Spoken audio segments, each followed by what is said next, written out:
commencer notre deuxième cours intitulé les généralités sur les éléments. Donc on va voir un autre chapitre. Donc on a terminé pour les protozoaires. C'est un autre chapitre, c'est le chapitre des éléments ou bien des métazoaires. Donc c'est pas un protozoaire, c'est pas un parasite unicellulaire, c'est un parasite multicellulaire, c'est un métazoaire, donc ce sont les éléments. Et on va voir par la suite les cystodes qui parasitent l'homme à l'état adulte. Donc on va faire une petite définition concernant l'élémentologie. Donc c'est quoi l'élémentologie? L'élémentologie c'est la discipline qui s'occupe de l'étude des éléments. Ça veut dire l'étude des vers. Comme vous voyez dans ces images, c'est des éléments macroscopiques, c'est des vers macroscopiques. Donc généralement les éléments sont divisés en deux embranchements. Ce sont les nématodes et les nématelments et les platelments qui راكم تشوفوا في les images. هادو c'est des ascaris. وهادو c'est des ténias. هادو des ascaris expulsés par un adulte. يعني un homme qui a expulsé avec les selles des ascaris. Bon appétit. Alors, dans les éléments, qu'est-ce qu'on voit? On voit les éléments sont divisés en platelments et en nématelments, en vers rangs et des vers plats. Ça veut dire la différence entre les platelments et les nématelments, c'est que les nématelments sont des vers rangs, alors que les platelments sont des vers plats. À l'intérieur des platelments, on retrouve les cystodes et on retrouve les trématodes. La différence entre les deux, c'est que le corps des cystodes est segmenté, ça veut dire il est divisé, alors que le corps des trématodes n'est pas segmenté. À l'intérieur des cystodes, qu'est-ce qu'on retrouve? On retrouve des cystodes qui parasitent l'homme à l'état adulte, ça veut dire la forme adulte est retrouvée chez l'homme. Et on retrouve des cystodes qui parasitent l'homme à l'état larvaire, ça veut dire la forme qu'on retrouve chez l'homme, c'est les larves. Exemple, les kystidatiques. Et pour les trématodes, là, on retrouve les trématodes qui sont hermaphrodites et les trématodes qui sont à sexe séparé. Donc les trématodes hermaphrodites, ce sont les douves. Et les trématodes à sexe séparé, ce sont les schistosaures. Donc, on va passer rapidement par les caractères généraux de chaque famille. Donc, les caractères généraux des nématodes, donc ce sont des vers rangs, cylindriques et allongés, comme vous voyez dans ces différentes images. Le corps n'est pas segmenté, il n'est pas divisé. Il y a une séparation sexuelle, ça veut dire on retrouve le mâle et la femelle. Généralement, la taille des femelles est plus petite que les mâles, le contraire. Les femelles sont plus grandes que les mâles, ça veut dire qu'il y a un dimorphisme sexuel. Et généralement, l'extrémité postérieure caudale du mâle, elle est recourbée, comme vous voyez, dans cette image. Yani, généralement, les nématodes, la femelle plus grande que le mâle. Normalement le contraire, sauf quelques cas. Normalement la femme ne تكونش طويلة على الرجل. Mais chez les éléments c'est le contraire. Alors, pour les nématodes du type digestif, donc il y a deux types de nématodes. Il y a les nématodes du type digestif, il y a les nématodes tissulaires. Pour les nématodes du type digestif, donc généralement elle est de localisation intestinale. Généralement, la femelle, elle est ovipare, ça veut dire elle pond des œufs. Et généralement, l'homme constitue le seul et le principal réserve haute. Pas réserve. Donc, la transmission, généralement, se fait par la consommation de la forme infestante, qui se retrouve généralement sur le sol. Par exemple, l'ascaris et les trichocéphales. Ou bien la forme infestante peut pénétrer activement la peau, c'est le cas des ankylostomes et des anguilles. Les nématodes tissulaires, donc là, les nématodes qui se développent au niveau des différents tissus. Donc généralement, les différentes, selon les espèces, les nématodes hado, qui se développent au niveau des vaisseaux lymphatiques, le tissu sous-cutané, le tissu conjonctival, comme vous voyez dans cette image, au niveau des muscles, au niveau des cavités naturelles. Généralement, les femelles sont vivipares, ça veut dire ils ne pondent pas des œufs, ils pondent des larves, ils sont larvipares. Et généralement, l'homme est le seul hôte. Les filaires, par exemple, sont des nématodes tissulaires qui sont transmis par un arthropode vecteur. Il y a aussi les dracunculus qui sont transmis par l'ingestion d'un hôte intermédiaire. Donc vous allez voir par la suite ces différents parasites. Donc c'est généralement c'est des généralités. Pour les platelments, les caractères généraux des platelments. Généralement, les platelments regroupent les verbes aplatis. يعني بنقول لهم بالعربيه الدوده الشريطيه. نورمالمون تعرفوهم كامل الدوده الشريطيه اللي نلقاوها في العيد. Je sais pas si vous avez retrouvé الدوده الشريطيه هذه. بالك كنتوا تسمعوا بها. Donc c'est des verbes aplatis, c'est des verbes plats. Il n'y a pas de cavité générale. Généralement, ces vers sont hermaphrodites, ça veut dire qu'il n'y a pas de mâle et de femelle chez les platelments. Le cycle évolutif il est complexe, donc il n'est pas monoxène. Et généralement, la croissance se fait sans mue. Donc, bon, on a terminé pour les platelments. La classe des trématodes. La classe des trématodes, on retrouve deux familles, la famille des doubles, des distomatoses et la famille des schistosomiases. Donc les distomatoses ou bien les doubles sont classés en trois classes selon la localisation. On retrouve des distomatoses hépatiques, des distomatoses pulmonaires et des distomatoses intestinales. Donc les distomatoses hépatiques sont représentées essentiellement par Fasciola hepatica et par les autres il y a Fasciola gigantica, Clonorchis, Microcillium dendriticum. Donc vous allez voir dans le cours des distomatoses. Il y a les distomatoses pulmonaires ou bien les paragonimoses. Il y a les distomatoses intestinales représentées essentiellement par Fasciolipsis bisci et Heterophies. Les schistosomiases. Les schistosomiases, la famille des schistosomiases, il y a quatre espèces. Il y a Schistosoma hematobium, responsable de la schistosomiase érogénitale. Il y a la schistosomiase et Schistosoma monsoni, responsable de la bilharziose intestinale.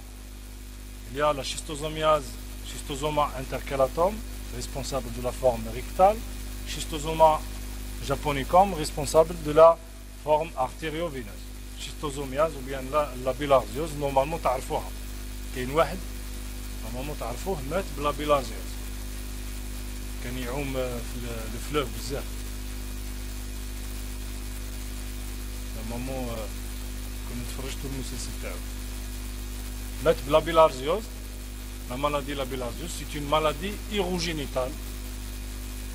Se traduit généralement par des hématuries, qui ont du sang dans les urines. Abdelhalim Hafid, il est touché par cette maladie, la bilharziose, il est mort par cette maladie.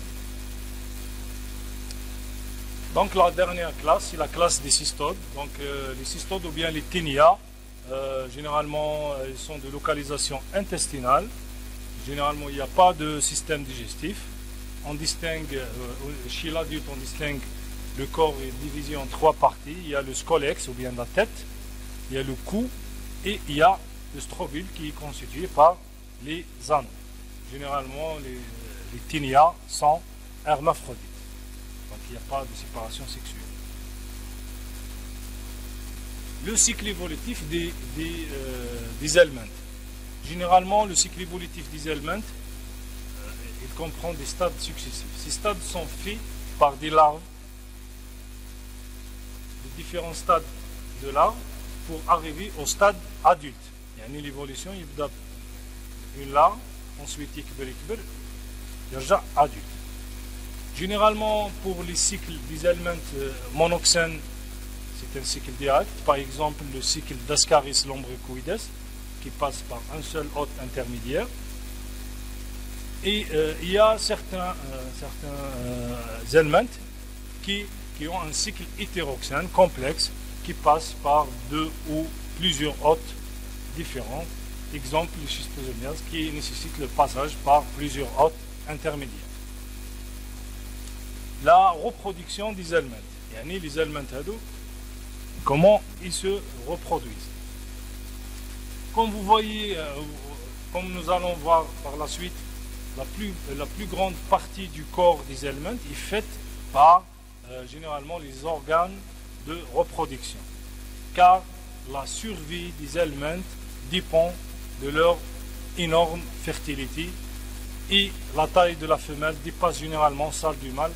Pourquoi? Parce que généralement le seul but des éléments c'est la reproduction. Il faut reproduire. La plupart, c'est pas les éléments, la plupart des microbes, des parasites, des bactéries, des éléments, الهدف تاعهم يديروا يتكاثروا بزاف يديروا la multiplication importante pour avoir plus de chances de toucher plus de sujets et de survivre. Donc les microbes هذو يتوشيو les sujets بزاف باش pour la survie. D'accord, il y a la méthode pour la survie. Et parmi les mécanismes de reproduction importante des éléments, il y a l'hermaphrodisme. Ça veut dire il n'y a pas de mâle et de femelle. Parmi les mécanismes, il y a l'hermaphrodisme. Donc la reproduction ne nécessite pas la présence d'un mâle et d'une femelle. Donc un seul parasite, il va tout faire.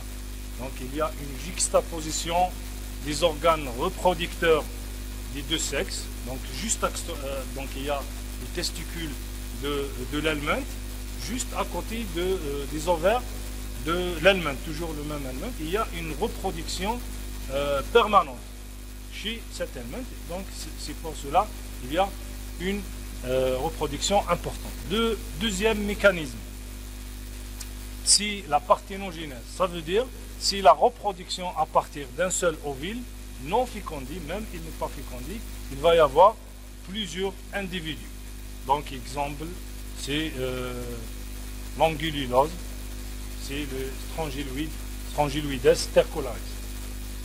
Il y a aussi la prolifération, l'autre mécanisme, le troisième mécanisme, c'est la prolifération ovulaire.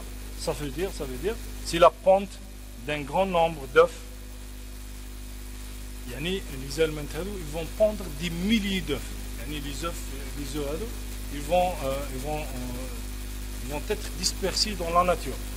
Par exemple, Ascaris lombricoides, elle pond 200 000 œufs par jour. Donc, vous imaginez 200 000 œufs par jour. Je pense que la population de Betnaville, je pense c'est 200 000. Donc, une population de Betna par jour. D'accord?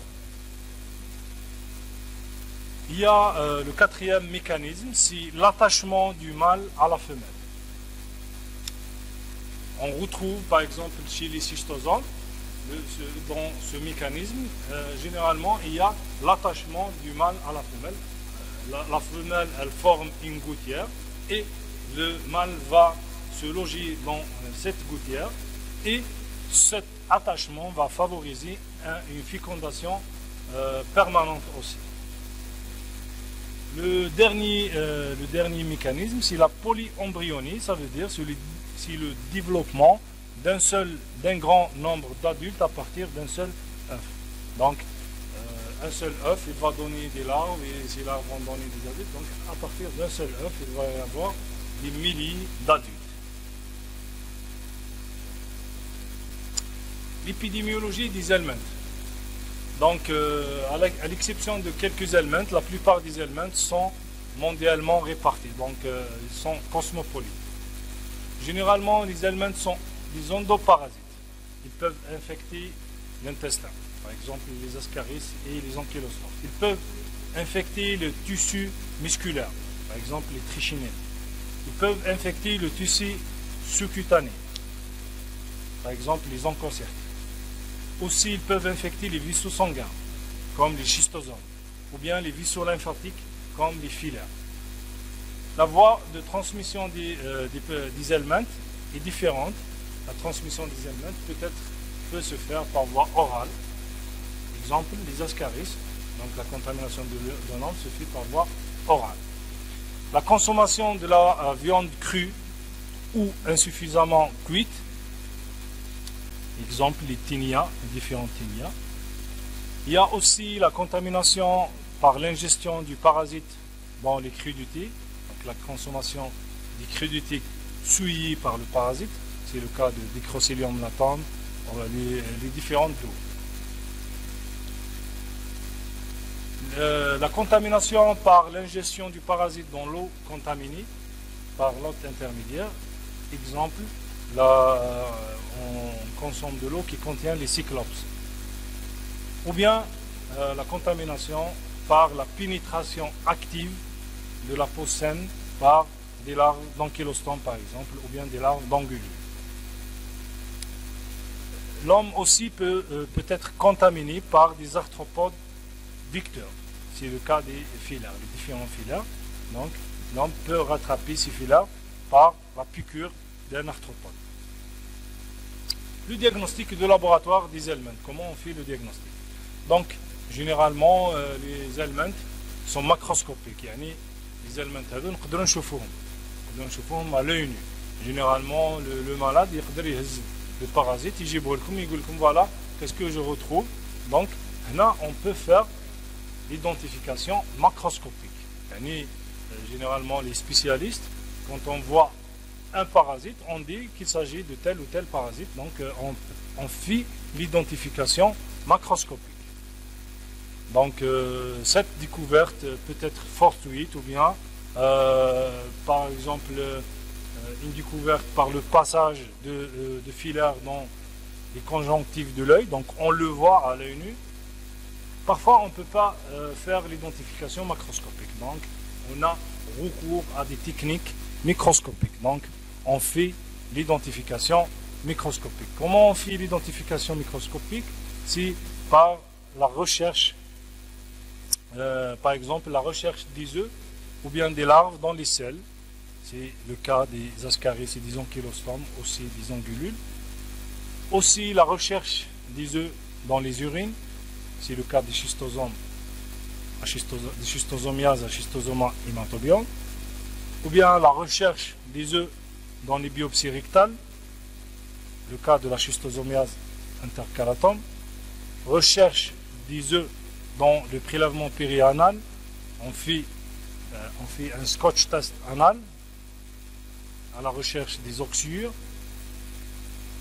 Les oxyures تعرفهم les oxyures هو الدود الابيض هذاك الدود الابيض اللي كنا صغار كانوا نلقاوه كانوا يقولوا لنا ما تاكلوش السكر باش ما يخرج لكمش الدود الابيض هذاك تعرفوه دونك سي لي زوكسيور ان فيت هم كانوا يكذبوا علينا السكر وما يديرش الدود الابيض هذاك مش هو. Alors et on fait la recherche des œufs aussi dans les crachats en cas de Paragonimus. On fait aussi la recherche des microfilaires dans le sang et la peau. Parfois, on ne peut pas arriver à identifier le parasite. Donc, on a recours à des techniques immunologiques qui permettent la recherche des anticorps dans les infections par les chistidatiques, par exemple le chistidatique, les filaires, les trichinelles. Donc, on ne peut pas faire la recherche de l'élément ou bien de ces œufs. Donc là, on a recours à la recherche des anticorps anti-parasites.